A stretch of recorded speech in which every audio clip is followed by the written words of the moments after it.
All party meeting ముగిసింది. సమావేశంలో 36 పార్టీలు 50 మంది నేతలు పాల్గొన్నారు. పార్లమెంటు సమావేశాలు సజావుగా సాగేలా సహకరించాలని కేంద్రం విజ్ఞప్తి చేసింది. సభలో 14 కీలక బిల్లులపై చర్చ జరగనుంది. అణుశక్తి బిల్లు, జాతీయ భద్రత, హెల్త్ ఇన్సూరెన్స్ బిల్లులపై చర్చించనున్నారు. ఓట్ చోరీ, ఢిల్లీ పేలుళ్ల అంశాన్ని ప్రస్తావించింది కాంగ్రెస్.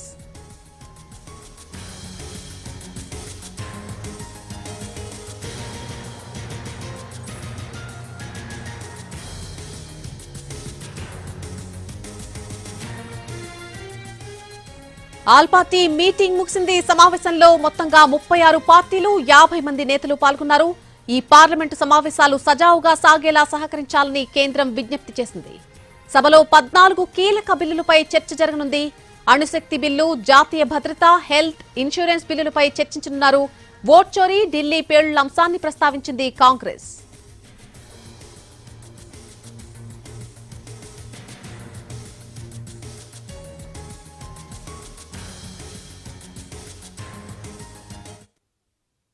राष्ट्रपति सरकार की तरफ से आश्वासन देता हूं कि winter session of the parliament अच्छी तरह से चलाने के लिए हम इस तरीके से विपक्ष के साथ बातचीत करते रहेंगे। साथ साथ मैं विपक्ष पार्टी नेताओं से भी अनुरोध करूंगा पार्लियामेंट को अच्छी तरह से चलाने में सहयोग करें। लोकतंत्र में विशेष करके पार्लियामेंट्री डेमोक्रेसी में गतिरोध होता है। पॉलिटिकल पार्टीज में डिफरेंसेस होते हैं, अपने अपने आइडियोलॉजीज, अपना अपना एजेंडा लेकर के सबको काम करना होता है, तो डिफरेंसेस होगा। डिफरेंसेस के बावजूद भी अगर हम सब ये तय करें कि हाउस डिस्टर्ब नहीं करना चाहिए, जो भी विरोध करना है सदन में बात करके विरोध करना है, सदन को हम किसी तरीके से बंद नहीं करना चाहिए, हाउस प्रोसीडिंग चलना चाहिए। अगर हम सब मिलकर तय करेंगे तो प्रोडक्टिविटी बढ़ेगा, लोकतंत्र मजबूत होगा और पार्लियामेंट का सम्मान लोगों के नजर में बनाए रखेंगे। ఆంధ్ర రాష్ట్రంలో ఈ అమెరికన్ టారిఫ్స్ విధించిన తర్వాత ఆక్వా ఫార్మర్స్ విపరీతంగా దెబ్బతినడం జరిగింది. అందరూ కూడా ఈరోజు వాళ్ళ వ్యాపారాలన్నీ కూడా మూసేసే పరిస్థితుల్లో ఈరోజు మనం చూస్తా ఉన్నాము. వాళ్ళందరినీ కూడా ఆదుకోవాలి, దానిపైన స్పెషల్ డిస్కషన్ పెట్టాలని చెప్పి కూడా మేము కోరడం జరిగింది. అదేవిధంగా విశాఖపట్నం స్టీల్ ప్లాంట్ పైన క్లారిటీ ఇవ్వాలి, దానిపైన ఒక డిస్కషన్ జరగాలి. మా రాష్ట్రం అంతా కూడా ప్రైవేటైజేషన్ వ్యతిరేకిస్తున్నామని చెప్పి కూడా మేము మాట్లాడడం జరిగింది. అదేవిధంగా పేద ప్రజలకు ఉపాధి కల్పించే విధంగా ఈరోజు ఉపాధి హామీ పథకం ఉంది, మన్రేగా పథకం. కానీ దాదాపు 6 నెలల నుంచి లేబర్ కాంపోనెంట్ రావడం లేదు. ఒక అదే శాఖకు సంబంధించిన మంత్రి కూడా సెంట్రల్ గవర్నమెంట్ నుంచి ఒక మంత్రి కూడా మన రాష్ట్రంలో ఉన్నారు, కానీ లేబర్ పేమెంట్లు కూడా సక్రమంగా ఇచ్చే పరిస్థితి మన రాష్ట్రంలో లేదు. సో దీనిపైన చర్చ పెట్టి ఈ సమస్య పరిష్కరించాలని చెప్పి కూడా మేము కోరడం జరిగింది. అదేవిధంగా ఈరోజు రాష్ట్రంలోనే కాదు దేశవ్యాప్తంగా డ్రగ్స్ అనేది ఈరోజు యువత అంతా కూడా పెడదోబట్టే పరిస్థితి మనం అందరూ కూడా చూస్తూ ఉన్నాము. నేనే కాదు చాలా పార్టీల నుంచి కూడా ఈ డ్రగ్స్ ఇవన్నీ కూడా అరికట్టాలి. The all-party meeting was very important, and on behalf of BRS party, we raised some very critical issues. One fundamental issue we raised today was on the farmers issue. On farmers, everybody has sympathies, but no concrete action has been taken. For example, in the Kharif season, unseasonal rains later have all created a walk leading to a lot of loss of crop to the farmer. But the Fasal Bima is not at all effective. So in this regard, we thought a discussion on Fasal Bima and some amendments in the insurance policy. So in the end, the farmer should be benefited. Apart from the insurance, the state and the central government should come to the rescue. That is one. On the second, federalism has been a major area of concern for BRS party and a lot of southern states. We demanded that the 16th Finance Commission report, which will be tabled soon, hopefully, then there has to be a thorough discussion on that. On that, definitely the kind of rights what the state contributes and what the state gets back in return needs to be dealt and discussed in depth so that the heartburn among contributing states should be reduced. पिछले बार के बाद और इस बार भी परिस्थितियां बदली, उसके बाद बिहार का चुनाव हुआ।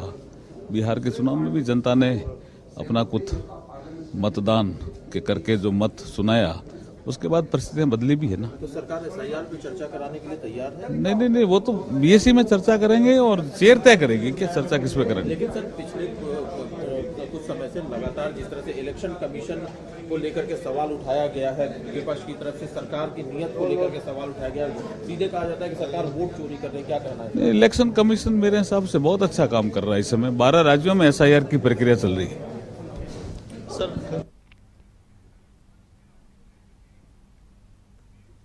ఈ రోజు ఆల్ పార్టీ మీటింగ్ జరిగింది. సమావేశంలో మొత్తంగా 36 పార్టీలు 50 మంది దాకా నేతలు పాల్గొన్నారు. పార్లమెంట్ సమావేశాలు సజావుగా సాగేలా సహకరించాలని కేంద్రం విజ్ఞప్తి చేసింది. అలాగే సభలో 14 కీలక బిల్లులపై చర్చ జరిగే అవకాశం కనిపిస్తోంది.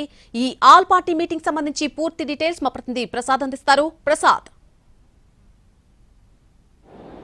అఖిలపక్ష సమావేశం చాలా సుదీర్ఘంగా జరిగింది. దాదాపు 2.5 గంటల పైగానే సమావేశం జరిగింది. మొత్తం ఉభయ సభలకు చెందినటువంటి ఆయా పక్షాలకు చెందినటువంటి నేతలంతా కూడా ఈ సమావేశంలో పాల్గొన్నారు.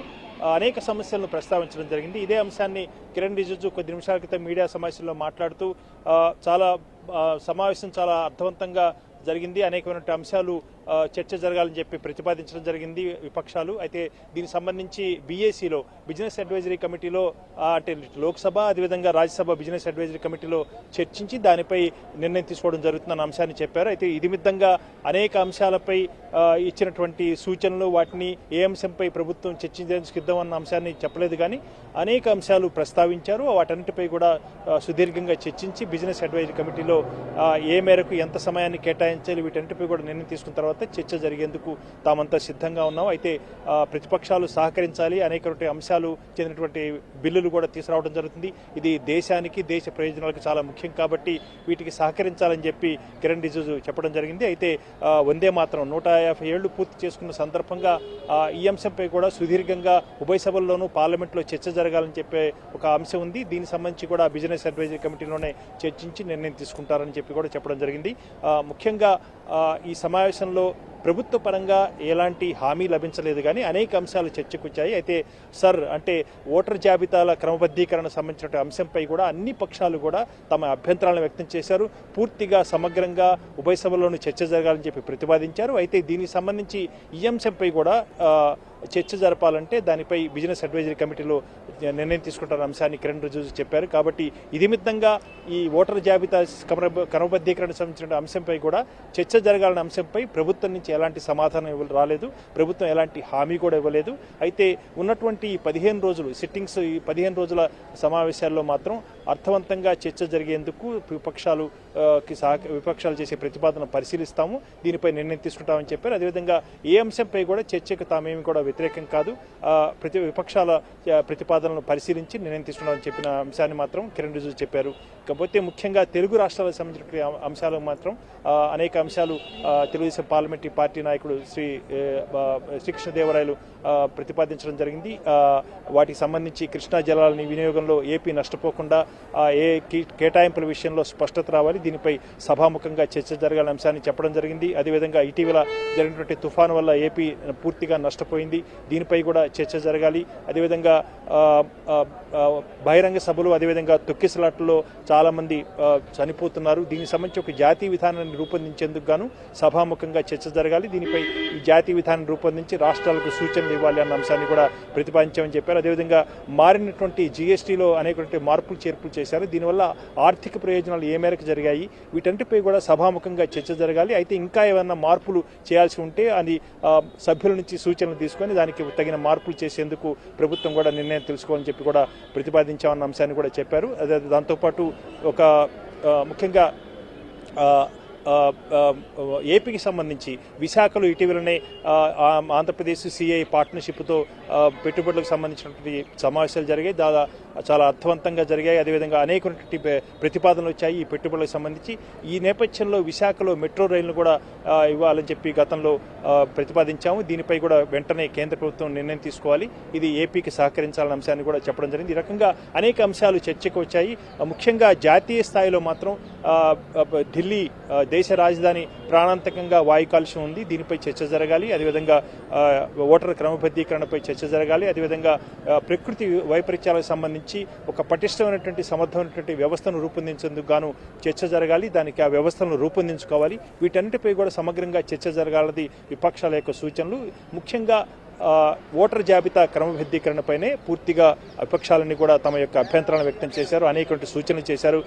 ఏపీ అంటే ఆంధ్రప్రదేశ్ సంబంధించి మాత్రం ఈ ఓటర్ జాబితా క్రమబద్ధీకరణ ప్రయత్నాన్ని ఈ కార్యక్రమాన్ని స్వాగతిస్తున్నాము. అయితే ఆధార్ కార్డు తరహాలో ఏ రకంగా సాంకేతికమైనటువంటి అంశాలతో పగడబందీగా ఆధార్ కార్డును రూపొందించారో అదే తరహాలో ఓటర్ జాబితాను కూడా రూపొందించాలని ఒక ప్రతిపాదన చేశాము, సూచన చేశాము.